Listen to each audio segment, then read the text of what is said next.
Assalamualaikum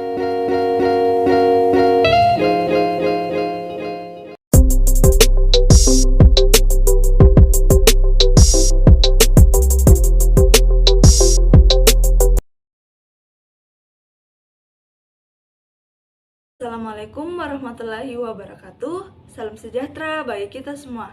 Shalom, Om Swastiastu, Namo Buddhaya, Salam Kebajikan. Perkenalkan, nama saya Siti Rati Haryanti Arfandi dengan NIM 452211023 dari kelas 1A D4 Administrasi Bisnis Prodi D4 Administrasi Bisnis Politeknik Negeri Ujung Pandang. Pada kesempatan ini, saya akan mempresentasikan sebuah materi yang berjudul Kebijakan Fiskal dan Kebijakan Moneter, di mana presentasi ini bertujuan sebagai penilaian ujian akhir semester yang diberikan oleh Bapak Ahmadi Usman SE MA PP INE selaku dosen mata kuliah pengantar ilmu ekonomi.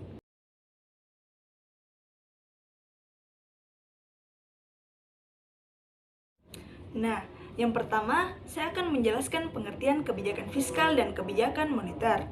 Kebijakan fiskal adalah segala jenis peraturan dan keputusan yang diambil pemerintah demi menjaga stabilitas perekonomian secara makro. Beberapa sektor terdampak langsung oleh kebijakan fiskal adalah pendapatan nasional, tingkat pengangguran, inflasi, dan kemiskinan. Kebijakan fiskal juga merupakan kebijakan ekonomi yang berkaitan dengan pemerintah. Penerimaan pemerintah. Bentuk penerimaan ini adalah pajak bersih yang diperoleh dari sektor rumah tangga. Pajak ini digunakan oleh pemerintah untuk membiayai pengeluaran yang disebabkan oleh kegiatan pemerintahan.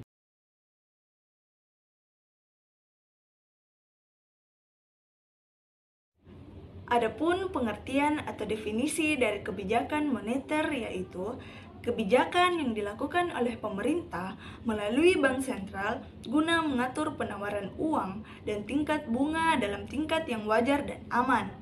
Kebijakan moneter banyak digunakan untuk mengatasi masalah-masalah perekonomian yang biasanya langsung berhubungan dengan tarik-menarik antara kepentingan ekonomi jangka panjang dan keuntungan jangka pendek. Misalnya, kepentingan investasi dan kepentingan selisih nilai tukar. Maka dari itu, kebijakan yang memiliki peran penting dalam pemerintahan untuk menstimulasi keadaan ekonomi adalah kebijakan moneter dan kebijakan fiskal. Kebijakan moneter berfokus kepada peningkatan atau mengurangi suplai uang demi menstimulasi keadaan ekonomi, sedangkan kebijakan fiskal menggunakan anggaran pemerintah dan pajak untuk menstimulasi ekonomi.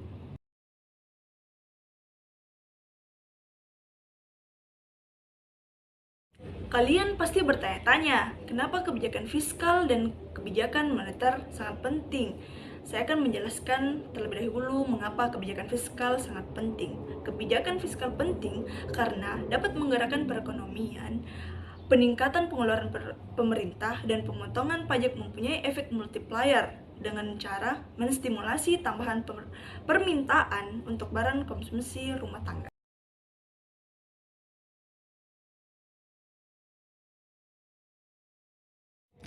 Itu tadi pentingnya kebijakan fiskal. Adapun kenapa kebijakan moneter juga tidak kalah penting dari kebijakan fiskal. Kebijakan moneter sangatlah penting dalam perekonomian. Hal ini dikarenakan besarnya pengaruh-pengaruh kebijakan moneter terhadap berbagai unsur penting dalam pertumbuhan ekonomi. Bukti empiris telah membuktikan bahwa faktor moneter sangat penting terhadap bisnis circle. Kebijakan moneter juga ditujukan untuk mendukung tercapainya sasaran ekonomi makro, pertumbuhan ekonomi yang tinggi, stabilitas harga, pemerataan pembangunan, dan keseimbangan neraca pembayaran.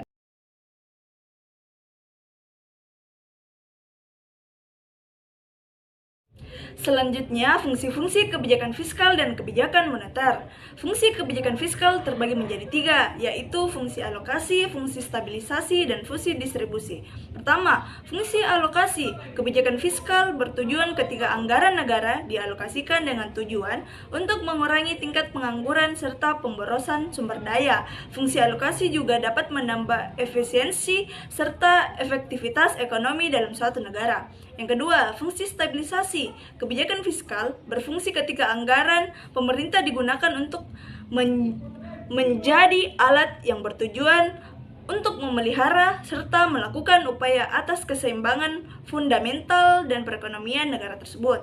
Yang terakhir, fungsi distribusi. Kebijakan fiskal berfungsi ketika negara membuat suatu kebijakan anggaran dengan adil dengan rasa kepatuhan.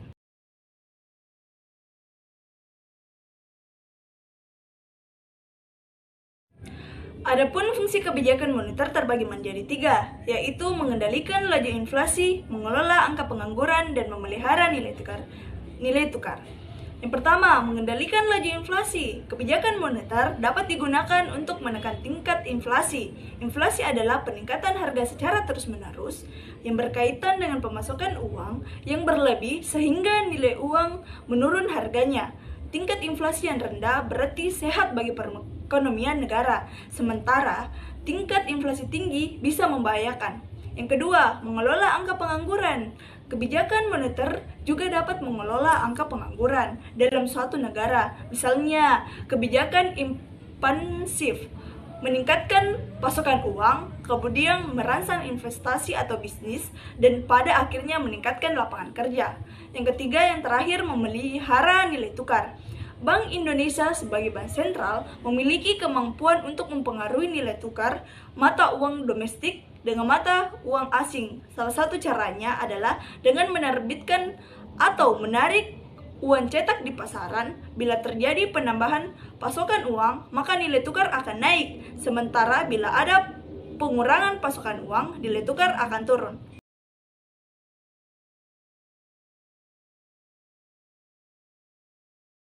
Selanjutnya, adapun program dalam kebijakan fiskal. Yang pertama, pembiayaan fungsional. Kebijakan fiskal pembiayaan adalah kebijakan yang diambil demi meningkatkan kualitas ekonomi secara makro dengan dampak yang baru terlihat dalam jangka panjang. Contohnya, kebijakan fiskal pembiayaan fungsional, misalnya pemberian beasiswa kuliah, bantuan pendanaan startup, dan sebagainya.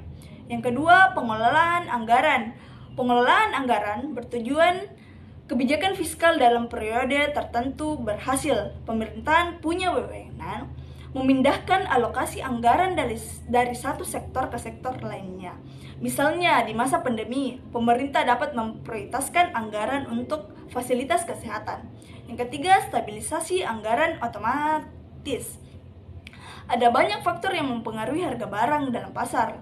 Misalnya dari faktor positif seperti meningkatnya demand sampai faktor negatif seperti terjadinya penimbungan dan monopoli.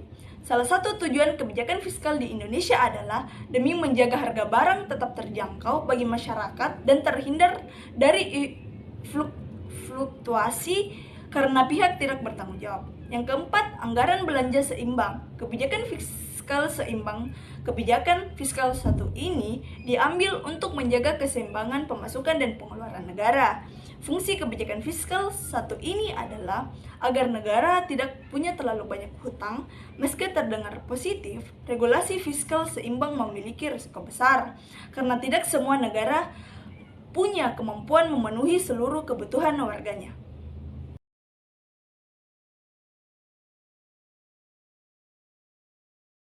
Saya akan menjelaskan instrumen kebijakan fiskal dan kebijakan moneter. Instrumen kebijakan fiskal terbagi menjadi 3. Yang pertama, politik snaring. Snaring adalah pemotongan daya beli masyarakat melalui pemangkasan nilai mata uang. Redenominasi biasanya dilakukan ketika kondisi perekonomian negara stabil. Sementara snaring ditempuh ketika negara mengalami krisis dan ingin mengurangi peredaran uang di masyarakat. Yang kedua, revaluasi. Revaluasi adalah suatu kebijakan ekonomi yang dikeluarkan oleh pemerintah dengan cara meningkatkan nilai mata uang dalam negeri terhadap mata uang asing atau luar negeri. Tujuan dari kebijakan ini adalah untuk melakukan investasi agar nilai mata uang dalam negeri tetap stabil. Yang ketiga, devaluasi. Devaluasi adalah kebijakan moneter yang diambil oleh pemerintah untuk melakukan penurunan nilai mata uang dalam negeri terhadap mata uang luar negeri, khususnya yang mata uang asing yang sangat berpengaruh dalam perdagangan internasional.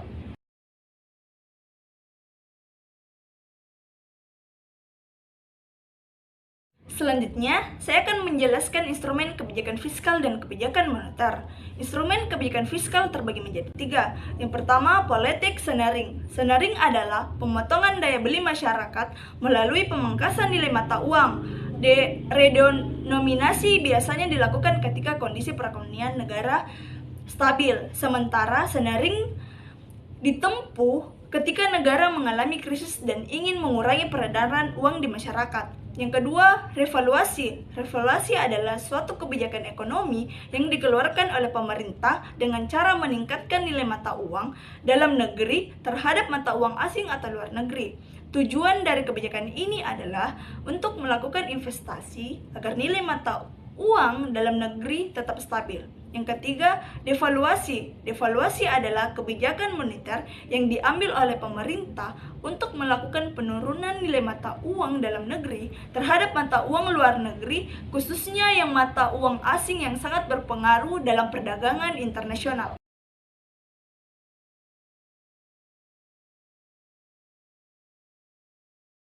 Nah, yang terakhir, saya akan menjelaskan keputusan mengatasi inflasi via kebijakan fiskal. Yang pertama, mengurangi anggaran pengeluaran pemerintah dengan mengoptimalkan pos-pos vital.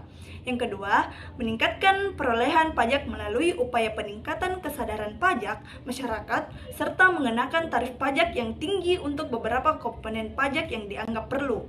Yang ketiga, melakukan pinjaman pemerintah guna menutup kekurangan yang ada, tetapi sifat dari peminjaman yang dilakukan pemerintah hanyalah sebagai pelengkap dalam proses pembangunan.